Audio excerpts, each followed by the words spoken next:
Okan Tokoy'un aňyr ýüzünde sebetler, bäri ýüzünde de özüňiz ýaly garawy näme oglanlar. Kim çukurdan kellesin qallarsa atallyp ýatyr diýe. İki tarafın çozanok diye çukurda yatıp kanser verip yatıyorlar diye.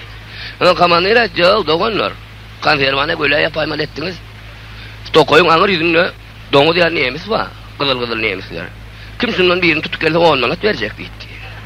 Geçen akşam bak başkasından samowan gelmep kelle ağır oturanın biri.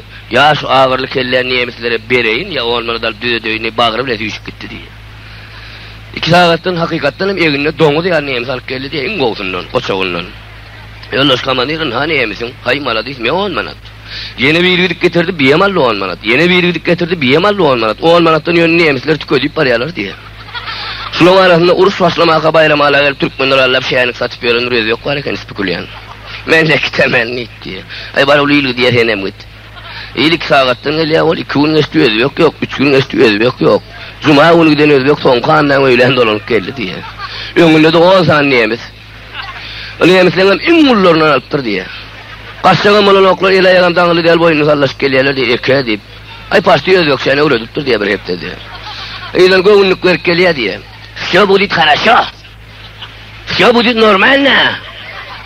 Kepek da diyeyim. Salerka da diyeyim. Tam su dors. Bana şu gittiler öyle boğurmayla kendimi özecek heledi diyeyim. Ben özü oğa geldin mi? Geldik konuşkamanlar. Yaman kendi evlendinler. Ay tutsal kaydaya inledim. On varıpsın, neyse neymiş bunun? O neymiş? Neyse manat vermeli? Ay başta öpleşimi diyali. Neymişe 10 manattan 100 manat vermeli. Kamanlerin köyüne kapısı var eken beylerin akıp şıkır pulun sağanak koydu, ol 100'e yeten ok diye. Bir ay bir oğa bir ay 100'e de yeten ok diye, ol bağırı bunu de erkek kolun çiğ bağlıydınız ha dedim. Ay bağlıydı kol giden getirip duru havu, tordu ben emeceğimin sanlığı yok ece pulallı yer yani. Baran san vereyim uruşuk toranı. Ya bardağı atacağına 20 lira oynayasın diye bezdiğin yaman ağır geldi diye. Nahut olsun diye. Ay onda pulumun yetenine ver neymiş kalanını yümek zay. Nun görül içinden tıkırıtı ödümen antapamak bulur nerede urusuk torunca dağınıp saklayın mı diyeyim. Ay bolya geçen yarına layında neyse manadın mı? Ay 70 manadın mı? Ben her neyemizime neyse denmiş ya.